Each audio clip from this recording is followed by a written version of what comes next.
Assalamualaikum warahmatullahi wabarakatuh. Salam sejahtera untuk kita semuanya. Baik, di video kali ini saya akan menjelaskan tentang anak, memiliki anak. Nah, ada kan kebanyakan orang mengatakan bahwa 2 anak cukup. Waduh, itu salah. Dengar nggak berita beberapa hari yang lalu, ya, Presiden Tiongkok Xi Jinping itu sudah mengumumkan bahwasanya membolehkan setiap warga Tiongkok memiliki 3 anak. Nah, jadi kemarin saya juga dapat berita artikel pengusaha-pengusaha kereta dorong, bayi susu dan lain-lain mereka panen, ya, karena presiden pemimpin Tiongkok sudah mengeluarkan statement atau aturan itu harus lebih dari 2, 3, ya. Bagaimana kita dengan Indonesia, ya kan? Ya, jadi kita kan segala sesuatu banyak meniru dari beberapa negara, baik dari Amerika, Eropa, dan juga terkhusus China atau Tiongkok. Jadi kalau bisa kita juga tiru juga statement seperti itu. Gak usah takut bayangan, bilang dulu banyak kalau dulu orang bilang banyak anak banyak rezeki, ya kan? Sekarang nggak ada ya seperti itu. No. Sekarang saya tanya, kalau tanya ke saya tanya balik. Apakah zaman dulu banyak anak banyak rezeki terus sekarang sudah tidak berlaku? Tidak, tetap berlaku. Karena apa? Tuhan dulu dengan Tuhan sekarang apa bedanya? Anda meyakini Allah. Allah dulu sama Allah sekarang apa bedanya? Tidak ada beda kan? Jadi tidak ada kata-kata bilang zaman dulu banyak anak banyak rezeki sekarang sudah tidak berlaku lagi. Tidak ada, tetap masih berlaku, ya. Jadi kembali lagi ke tentang peraturan-peraturan dari Cina tadi tentang 3 anak. Jadi usahakan kita harus meniru, ya, meniru apa yang dilakukan oleh Presiden Xi Jinping itu. Jadi kita harus meniru, jangan cuma 2. Kenapa saya bilang jangan cuma 2? Karena banyak kalau dikaji dengan kesannya bahwasanya itu menyelamatkan keuangan kita, itu tidak membuat kita sengsara. Iya, itu kesannya. Tapi pada hakikatnya itu menyengsarakan kita bila tidak cuma hanya memiliki 2 anak, ya. Saya pun juga sampai sekarang ya 2, tapi sekarang lagi proses. Doain ya, mudah-mudahan berjalan dengan lancar kandungannya. Nah, sekarang lagi proses mau nambah. Cita-cita saya itu lebih dari 5, ya, cita-cita saya.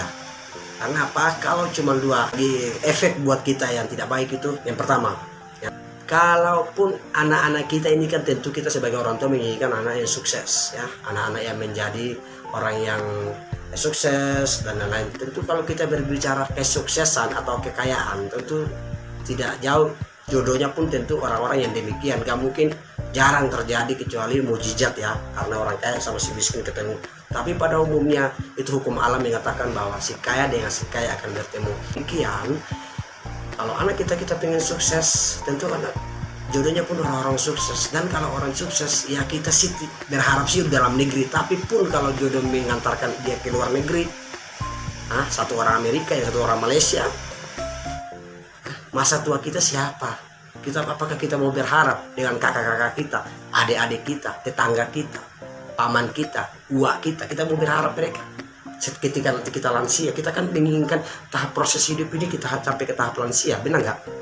Ya kan, teman-teman semua setuju nggak ya? Ya setuju ya, bahwa teman-teman semua ingin usia teman-teman semua, baik saya pribadi, sampai ke tahap lansia. Kita juga harus menjalani kenikmatan hidup, yaitu kategori lansia, benar ya? Tidak. Apakah ada teman-teman yang lain? Saya balik pertanyaan, apakah ada teman-teman yang lain tidak mau merasakan lansia? Dari tahap dewasa atau apa tua sudah, mohon maaf, sudah is dead, ya? Tidak mungkin. Kita tentu optimis bahwa kita harus sampai ke tahap lansia. Dengan demikian, jika kita sudah lansia, jika sudah cuma anak 2, anak-anak kita sudah dibawa sama suami atau semua istrinya, ikut istrinya atau suaminya ke luar negeri, lansia kita siapa yang ngurusin? Tidak ada cadangan lagi, terus cuma 2. Oke, itu yang pertama. Yang kedua, kejelekan yang kedua, bagi efek dampak buruk buat kita sebagai orang tua adalah kita tidak tahu umur anak-anak kita itu sampai di mana. Umur anak-anak kita itu sampai di mana? Kita tidak tahu.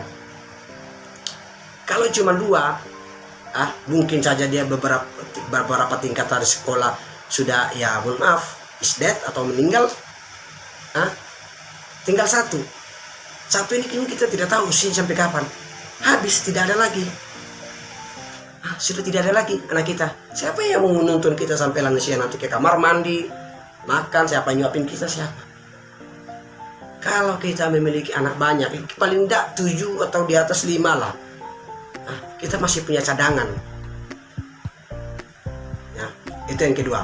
Yang ketiga adalah kita tentu semua orang tua menginginkan anak-anak menjadi anak-anak yang baik, anak-anak yang baik lah, untuk mengabdi kepada orang tua, berbuat baik dan lain-lain. Tapi kita ini bukan nabi. Para nabi aja anak-anaknya ada yang keblangsak, ada yang keblangsak lah bahasa kasarnya. Anak-anak nabi aja anak-anaknya ada yang keblangsak. Nggak usah saya beritahu nama nabi siapa, anaknya siapa, tapi tentu teman-teman juga pun sudah tahu nabinya, nabi siapa yang anaknya belangsak. Apalagi kita yang bukan nabi, kita pun menginginkan anak kita. Artinya jika cuma dua-duanya kebelangsak gimana gitu loh. Kita tidak punya cadangan lagi. Tidak punya cadangan lagi untuk harapan bahwasanya mereka akan menjaga nama baik kita. Itu yang ketiga. Oke. Yang keempat adalah jika kita cuma hanya mempunyai 2 anak, ya, kita cuma hanya mempunyai 2 anak, itu kita tidak memiliki banyak cabang-cabang keluarga. Cuman 2, kita tidak banyak cabang-cabang keluarga kita. Cuman 2, siapa lagi? Tidak banyak kita punya cucu-cucu, itu paling kalau kita punya anak 2. Anak dari anak yang pertama kita cuma dapat anak 1 atau 2. Anak yang pertama kita, yang kedua kita cuma dapat cucu dari cucu 2 atau 3. Anak pertama kita cuma dapat cucu 1 atau 2. Cucu kita cuma 3. Ya, cuma 3. Kita belum tahu jodoh anak-anak kita nanti kandungannya subur atau enggak, pasangannya. Kalau tidak subur cuma cucu 2 atau 3. Jadi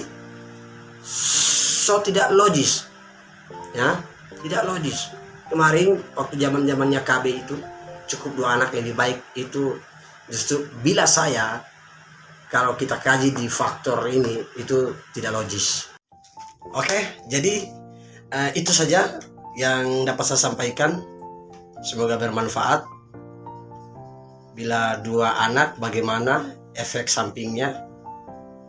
Ya, tapi semua tergantung hak prerogatif teman-teman semua. Itu tidak ada yang memaksa atau yang menjalani, kan teman-teman semua. Yang jelas kalau tanya saya pribadi, saya tidak setuju jika hanya memiliki 2 anak. Cukup doain mudah-mudahan kandungan istriku subur yang ketiga ini. Oke, assalamualaikum warahmatullahi wabarakatuh. Salam sejahtera untuk kita semuanya. 5 anak lebih baik